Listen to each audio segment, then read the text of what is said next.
Joining us now, FEMA Administrator Deanne Criswell. Welcome back to the show. Thank you for your time this morning. We know you are pressed on many sides as you try to help out in California and many other places. What is the federal role at this point in California, and where can people get help? Yeah, I think the biggest thing right now is as the firefighters in California being supported by the National Interagency Fire Center, they are coordinating the resources for the fire suppression, the fire containment. FEMA is now starting to support with the major disaster declaration the individuals that have been impacted. And we want to make sure that they start that process by, one, registering for assistance at disasterassistance.gov, but also contacting their insurance company, because we'll need to know exactly what they are going to cover, but more importantly, not cover, so they can be eligible for different programs within our system.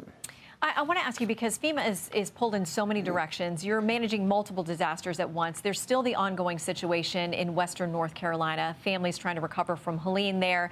They just had a winter storm come through there as well. Our local affiliate, WLOS, actually an ABC affiliate, said this, that the FEMA Transitional Sheltering Assistance Program is ending for about 3,500 households there. The program's provided hotels rooms to thousands of Helene survivors across the mountains.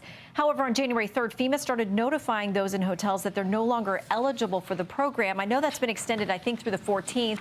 But what's your message to those families? One woman they spoke to said she has a broken down car. Her home is uninhabitable. She doesn't know where to go next.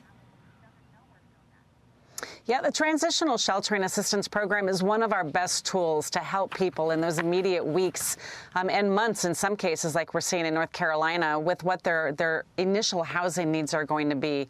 There's a number of reasons why somebody might have received that notification. What we do is we call everybody. We call them every 2 weeks to check in on where they're at, what their status is, and is their home able to be occupied again. But one of the biggest things is when we call them, if we don't hear from them, the only thing we can do is assume that they've been back in their home. And so one of the things I want to make sure, if somebody has received that notification but they haven't talked to somebody at FEMA and their situation is still in need, they are still eligible. We just need them to get in touch with us so we can talk to them. Everybody's going to have a unique circumstance. Everybody's going to have a unique situation. We need to work with them all individually to make sure we're getting them the right resource so they can continue to stay in a safe place until their home is either rebuilt or it's accessible. Okay, quickly, can you give us the best, whether it's a website, an email, or a phone number for them to use in those cases?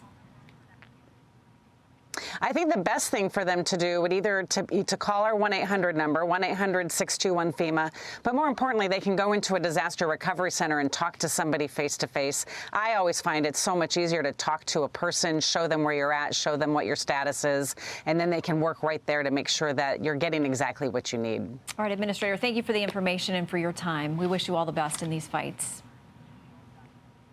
Thank you, Shannon. I'm Steve Ducey. I'm Brian Kilmeade. And I'm Ainsley Earhart. And click here to subscribe to the Fox News YouTube page to catch our hottest interviews and most compelling analysis.